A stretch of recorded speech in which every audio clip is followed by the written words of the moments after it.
Comme chaque semaine, je vous emmène découvrir les artisans qui font battre le cœur de l'Hexagone et les lieux qui font son prestige. Aujourd'hui, un best-of spécial design avec une institution à découvrir. En plus de contribuer au maintien de la paix et de la sécurité, l'UNESCO regorge de trésors architecturaux. Thierry Lemaire a du flair, le designer qui adapte les lignes intemporelles nous a reçus chez lui pour une rencontre hautement design. Des motifs floraux, des courbes naturelles, du bois et de l'or, ce sont bien là les signes de l'art nouveau. On le découvre à travers 3 adresses. Tout en douceur, Viviane Sagnier donne vie comme un nuage au feutre de laine, un savoir-faire envoûtant qui joue avec les volumes.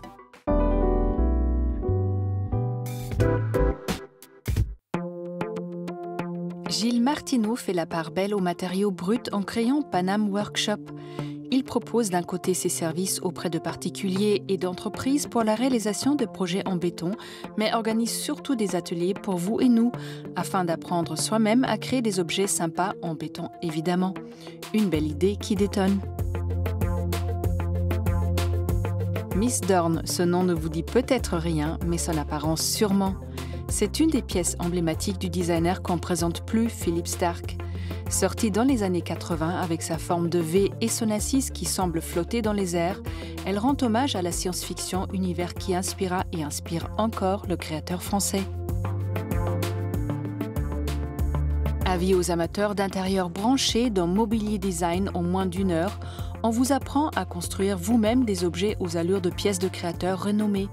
Pas besoin d'être un as du bricolage, ici on vous détaille la marche à suivre pas à pas et les outils nécessaires. De quoi être fier de dire « c'est moi qui l'ai fait ». Le presse-papier, c'est l'histoire de passionnés qui décident de remettre au goût du jour le papier peint et surtout de le faire fabriquer en France dans la région lyonnaise. Des collections travaillées à la gouache ou au crayon qui revisitent des motifs du XVIIIe au XXe siècle, s'inspirant du jazz, d'architecture ou d'artistes comme Matisse. Allez, c'est l'heure de tapisser.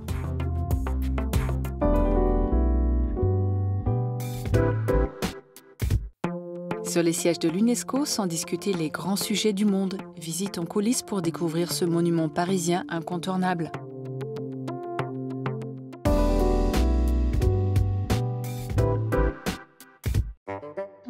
Aujourd'hui, on vous emmène découvrir le siège de l'UNESCO, une zone extraterritoriale. Il suffit de mettre le pied dans le bâtiment parisien et vous devenez un citoyen universel. Mais avant de découvrir les richesses de ce lieu emblématique, autant à l'intérieur qu'à l'extérieur, petit détour dans le bureau du sous-directeur à la culture. Première leçon, l'UNESCO est l'agence de l'Organisation des Nations Unies. C'est l'agence spécialisée en éducation, culture, sciences et communication et information. Donc c'est une agence qui se spécialise dans ces 4 domaines pour maintenir la paix dans l'esprit des hommes et des femmes. C'est donc dans ce bâtiment que les 193 États membres se réunissent depuis 1958. Et c'est avec Julie que nous allons arpenter les couloirs de ce lieu qui appartient au monde.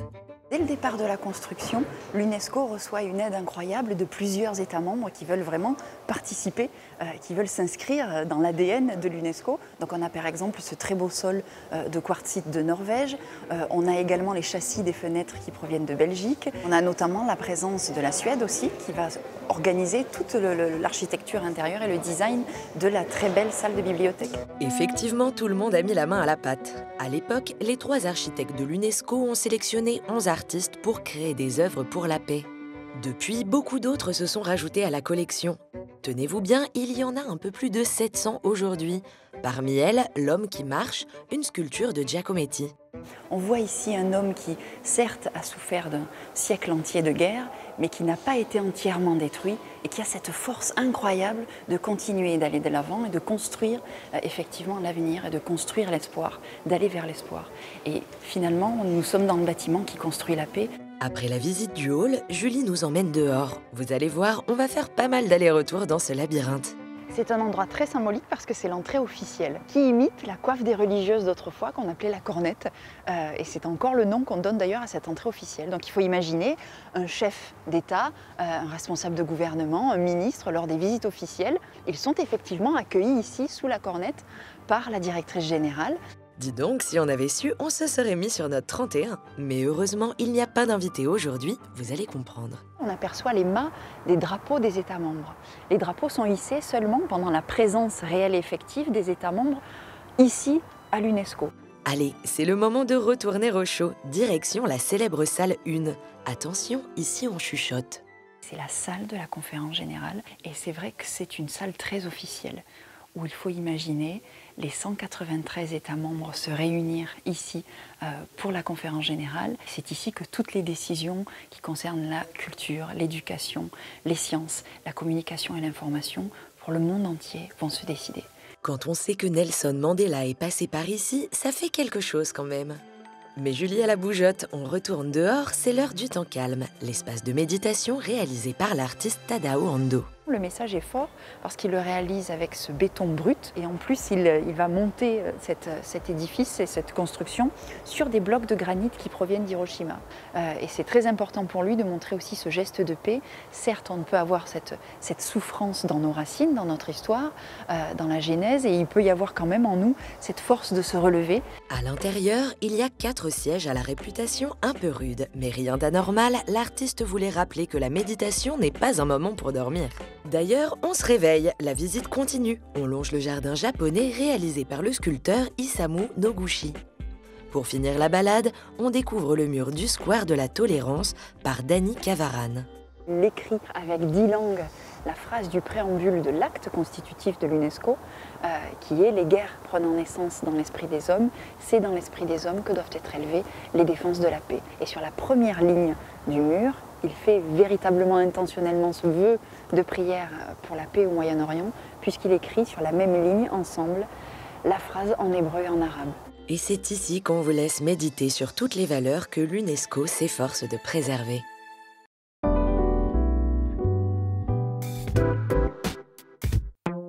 Notre invité du jour, Thierry Lemaire, est designer des intérieurs à travers le monde. En passant par le salon AD, il n'est jamais bien loin.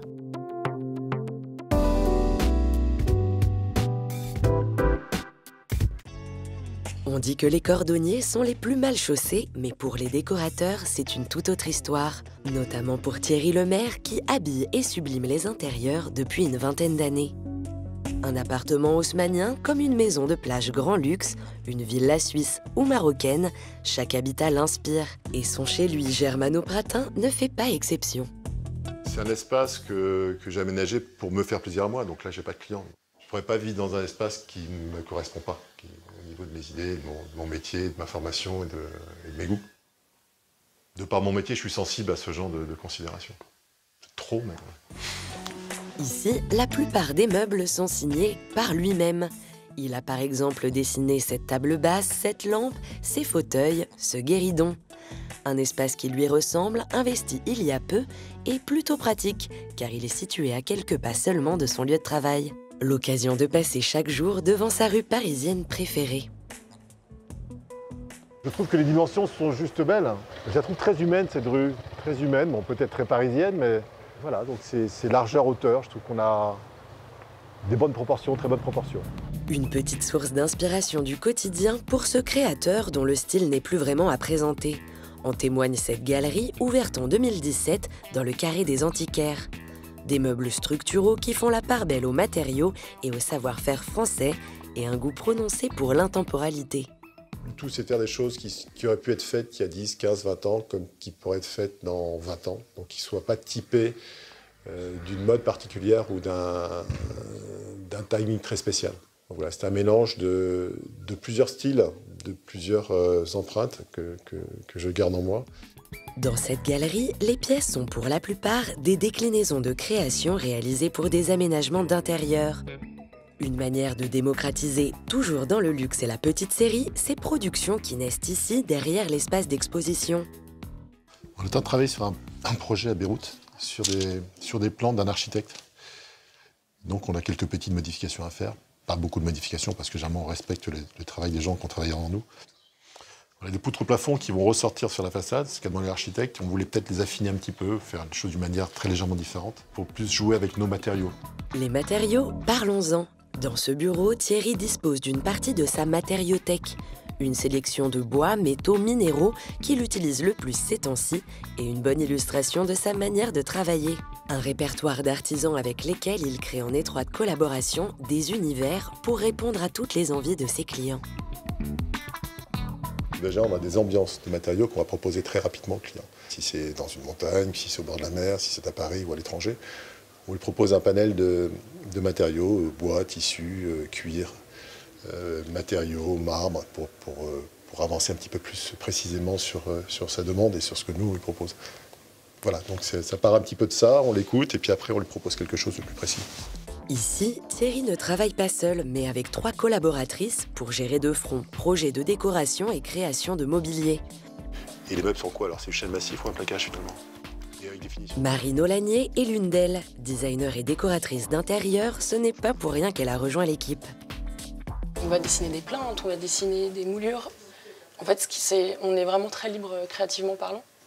Donc c'est vraiment pousser notre métier à la pointe du détail et c'est ça qui est vraiment intéressant ici.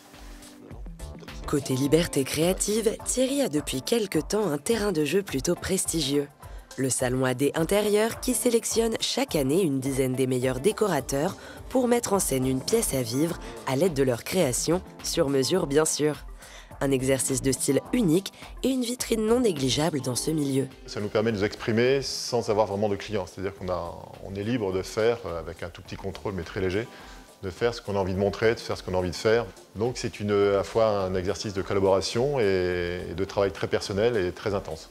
Là, c'est quelque chose d'assez parfait comme événement. C'est-à-dire qu'il n'y a pas d'autres événements comme ça dans le monde. Ça n'existe pas de ce niveau-là. Dans cet écrin se reflète le style de ce décorateur, entre architecture et design, et hors du temps.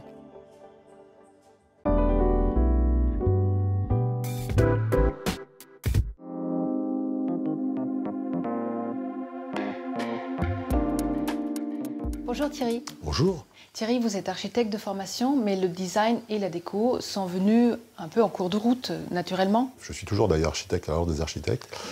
Mais dans les années 90, avec la crise économique, il a fallu se recycler. Et je suis rentré dans les appartements et en fait, j'y suis resté. Voilà, je fais un petit peu de A à Z, de l'architecture jusqu'au tableau ou la petite cuillère. Donc c'est ce qu'on appelait un ensemblier dans les années 50. Exactement, c'est ce que j'allais dire. Voilà. Dans les années 30, c'était des ensembliers, les gens qui faisaient tout. C'est toujours intéressant d'avoir un œil sur l'ensemble du projet. En fin de compte, votre travail est une recherche constante entre quelque chose d'intemporel, forcément, et quelque chose d'original. On nous demande l'originalité et la perfection. Enfin, Oui. je ne sais pas si la perfection existe, mais on nous demande quelque chose de très étudié. Et d'original, bien sûr, chacun a son style. Et après, ce qui est important, ce que vous avez dit, c'est l'intemporalité. Je pense que pour réussir une décoration ou une architecture d'intérieur ou une architecture, il faut quelque chose qui ne soit pas marqué d'une certaine période, d'une certaine décennie. Vos inspirations sont, bien sûr, Jean Prouvé, Jean-Michel Franck, mais aussi une bonne partie des années 70. Moi, je pars du principe qu'il y a des très bonnes choses à toutes les périodes, que ce soit haute époque. J'adore le 18e, j'adore le directoire, j'aime beaucoup de choses comme ça. Donc, on a tous des références. Et 70, non, parce que moi, j'ai toujours trouvé ça sympa. Je trouvais qu'il y avait un côté ludique, côté très esthétique et assez perfectionniste quand même, parce qu'il y avait des très très bons artisans aussi à l'époque et des décorateurs qui étaient juste géniaux. Et j'aime beaucoup tout ce qui va avant, depuis 2-3 siècles. J'ai aucun problème avec ça, bien au contraire. Vous êtes connu à l'international, puisque vous travaillez beaucoup en France, mais aussi beaucoup dans le monde entier. Qu'est-ce que vos clients cherchent chez vous? Les décorateurs architectes d'intérieur français sont très bien vus parce qu'il y a la culture française. Voilà, donc on a toujours ces artisans qui travaillent avec nous et cette touche à la française qui plaît énormément dans le monde entier. Donc c'est vrai qu'on est très demandé et qu'on nous propose des très beaux chantiers un petit peu partout. Alors parlons-en des artisans, puisque vous travaillez étroitement avec eux, et je pense que sans eux, votre métier sera certainement pas le même. Comment se passe une collaboration? Est-ce que c'est un réel dialogue qui s'installe entre vous? C'est le cabinet qui est à l'origine, parce que la demande, c'est nous qui la créons. Mais après, c'est une collaboration. C'est vrai que c'est une discussion sur les matériaux, les nouveaux matériaux que peut nous fournir, qu'a trouvé par exemple un bronzier sur des nouvelles couleurs. Généralement, on a une forme dans la tête, nous, donc on dessine une forme, et après, on a des relations privilégiées avec quelques artisans comme ça. J'aimerais revenir sur un projet que vous avez fait pour AD Intérieur, une installation, le cabinet d'un esthète, où l'image c'était un peu post-catastrophe, Ouais. où dans un bunker on pourrait ressembler la quintessence du mobilier pour vivre avec. On avait un cube en béton, on était, je crois, une douzaine de décorateurs. Et j'ai voulu, effectivement, j'ai créé un papier peint béton intérieur, parce que l'intérieur était simplement en plâtre, pour garder cette boîte, cette enceinte un petit peu brute de décoffrage. Et le but, c'était d'appliquer à l'intérieur, de venir avec les objets qui comptent pour moi, de toutes les époques, et que j'aurais aimé avoir si, par malheur, il y avait une catastrophe un jour et je devais rester un certain temps dans un bunker. Donc il y avait du 16e, il y avait du 2e siècle après Jésus-Christ, des objets romains, mais il y avait aussi des choses très contemporaines. Et voilà, c'était vraiment un mélange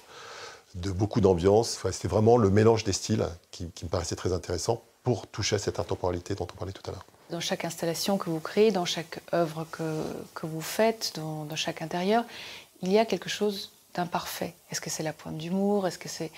Il faut toujours quelque chose d'imparfait pour voir ce qui est parfait à côté. Ben, j'aime bien le décalage. Si tout est quadrillé, je trouve ça un petit peu...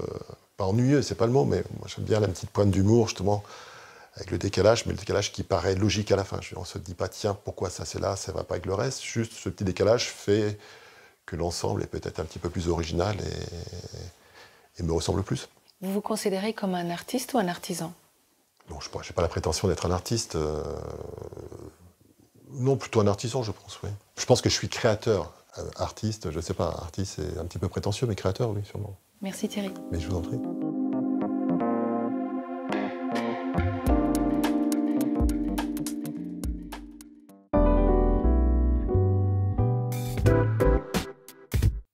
Dans l'art nouveau, tout réside dans l'esthétique des courbes. Au fil d'adresses parisiennes, nous en découvrons un peu plus sur ce courant, ses repérages.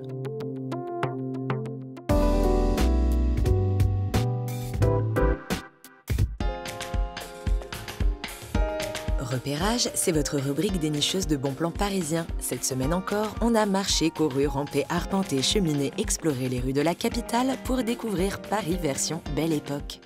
Notre balade débute rue Royale. Au début du XXe siècle, le Maxims a vu défiler toute l'élite mondaine parisienne venue dîner et s'encanailler dans ce décor qui n'a pas changé. Et au-dessus du restaurant, on vous emmène admirer l'étonnante collection du musée. Mais l'Art Nouveau, c'est quoi exactement ? L'Art Nouveau est une période très courte, entre 1890 et 1905, 1910, si on l'étire un petit peu. On voit apparaître une toute nouvelle créativité basée sur deux choses essentielles, la passion pour la nature et les fleurs d'un côté et l'extraordinaire mise en valeur de l'image de la femme. La collection de ce musée est présentée comme l'appartement d'une élégante parisienne dont voici la chambre, un ensemble unique présenté lors de l'exposition universelle. Cette collection a été acquise et chinée depuis 50 ans par le couturier Pierre Cardin, l'un des pères de la mode futuriste. C'est certainement une des époques les plus extraordinairement créatives qu'on ait pu trouver, où on va réinventer non seulement l'architecture, le décor, le design, les objets, etc. Et c'est ça qui l'a passionné. Et parmi les pièces iconiques présentes, des lampes au verre teinté de l'américain Tiffany, du mobilier attribué à l'artiste espagnol Gaudí ou encore ce sublime ensemble de brosses ayant appartenu à une célèbre actrice. Vous avez un nécessaire de coiffure en argent, composé de plusieurs brosses, avec un très riche et beau décor d'églantine, donc de roses anciennes. Et vous avez ici la brosse pour les vêtements, voyez, comme ça. Et tout ça a appartenu à Sarah Bernard. Et à Paris, il suffit souvent de lever le nez pour admirer des joyaux architecturaux, comme ici, avenue Rapp, dans le 7e arrondissement. Cet immeuble exubérant et atypique est composé de céramique, de bois massif sculpté et de fer. Il a été conçu par Jules Lavirotte. À quelques kilomètres, dans le 16e arrondissement, voici le Castel Béranger. Balcon orné, mélange de matériaux et portail asymétriques, on retrouve les caractéristiques principales du courant. C'est l'un des chefs-d'œuvre de l'architecte et décorateur d'intérieur Hector Guimard. Figure emblématique de l'Art Nouveau, son style est imprimé un peu partout dans la capitale. C'est lui qui réalise notamment les édicules et les ornements des stations de métro. Allez justement, prenons-le, direction le 10e arrondissement. Issus du Second Empire, les bouillons connaissent un si grand succès populaire qu'au début du XXe siècle, on compte une centaine d'établissements de ce type dans la capitale.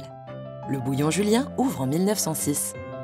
Édouard Fournier, donc, qui est l'architecte du restaurant et aussi de l'immeuble, il décidera de travailler avec Louis Trézel, qui est un artiste et même un maître peintre verrier, qui lui-même va s'inspirer des œuvres d'Alphonse Mucha, le célèbre peintre tchèque, pour pouvoir faire ces 4 panneaux à l'effigie de Sarah Bernard. Autre pièce classée à l'inventaire supplémentaire des monuments historiques, cet imposant comptoir.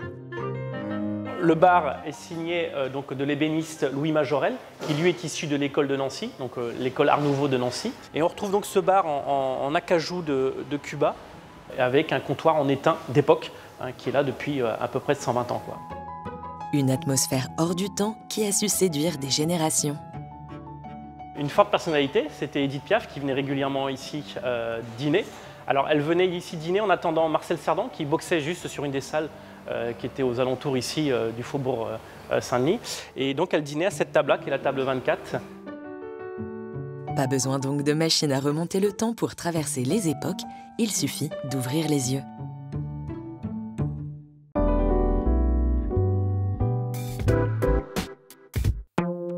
Loin du feutre industriel, le feutre de laine s'impose comme un véritable savoir-faire. C'est Viviane Sagnier qui en connaît le secret.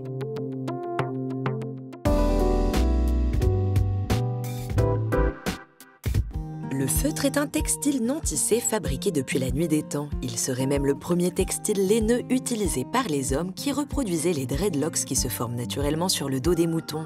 À ne pas confondre avec la feutrine, souvent synthétique, le feutre est une matière noble et naturelle utilisée dans la confection de chapeaux ou de chausses dans les pays froids. Et en mécanique, oui, pour filtrer la poussière. Inscrit sur la liste des métiers d'art depuis 2016, le métier de feutrier est revisité par une jeune artiste. Viviane Sagnier joue, rêve et anime la laine qui prend vie sous ses mains. Cette matière, c'est donc de la laine, d'une douceur et d'une légèreté absolue. Et il se trouve que moi j'utilise de la laine mérinos. Le mérinos est une race de mouton réputée pour la finesse de sa laine. Celle que reçoit Viviane a été cardée sous forme de nappe ou de ruban. Tondue sur le torse du mouton, cette laine épargnait des intempéries et d'une surprenante douceur. C'est tellement merveilleux. Et c'est un grand nuage en fait. Dans un premier temps, Viviane dépose des pétales de laine sur la table, empilant les couches perpendiculaires les unes aux autres. On va utiliser des fibres qui vont s'agglutiner de manière assez empirique, quoique de la manière la plus structurée possible dans les métiers d'art, mais en tout cas, c'est ni un tissage ni une maille. Feutrière, mais aussi artiste plasticienne textile, Viviane avance en équilibre sur la mince frontière entre art et artisanat. Grâce au feutre, elle parvient à transposer ses émotions sous la forme d'un volume fait de fibres de laine. Cette espèce d'alchimie qui se passe à l'intérieur de moi, c'est un mélange de matières et c'est surtout un mélange de textures qui vont venir sous la main, qui vont venir grandir et se rétrécir, des espèces de petites bulles qui vont se mettre soudain à vivre quand je ressens une émotion. Donc je viens ajouter des graines de coton qui en fait ont un aspect assez proche de la laine finalement quand on regarde, même si c'est pas du tout les mêmes structures chimiques. Et je viens également ajouter ce qu'on appelle des wool neps, qui sont des petits résidus de feutrage qui viennent très légèrement animer la surface du feutre. Lors du feutrage, les grains de coton et les wool neps seront emportés dans la danse des fibres peu à peu figées au cœur de la laine. Je travaille de manière assez empirique et intuitive, puisque en fait je me laisse guider par les émotions que je ressens pour ensuite venir déposer ces matières là où j'ai envie de les déposer sur l'instant. Le feutrage commence. Viviane utilise de l'eau chaude et du savon de Marseille pour ouvrir les écailles de la laine et favoriser l'enlacement des fibres. Puis elle frotte activement son ouvrage. Par ce frottement, les fibres vont s'agripper entre elles, se faire des grands câlins et petit à petit se rétracter. Et donc on va finalement figer ce grand câlin et donc on va perdre en moyenne 20 à 30% de la dimension.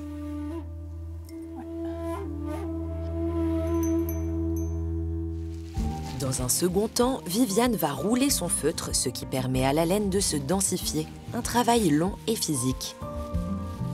J'ai un rapport vraiment extrêmement sensitif, sensuel à cette matière. Et cette matière-là, c'est une matière animale et c'est une matière qui vit et c'est une matière qui répond. C'est-à-dire qu'on ne peut pas faire l'économie de penser que c'est des fibres qui viennent d'un animal et que cet animal a vécu et que cette vie, elle se transmet aussi dans ces fibres-là. Puis Viviane tape son ouvrage. Ce geste impressionnant vient à nouveau densifier et contracter le feutre. C'est le point final de la création. Et voilà, on a un monde intérieur. C'est beau un monde intérieur. Monde intérieur, mais universel. Elle utilise la matière pour exprimer l'indescriptible. Si la jeune artiste commercialise ses œuvres, elle est régulièrement sollicitée par des salons et des centres d'art pour exposer son savoir-faire singulier.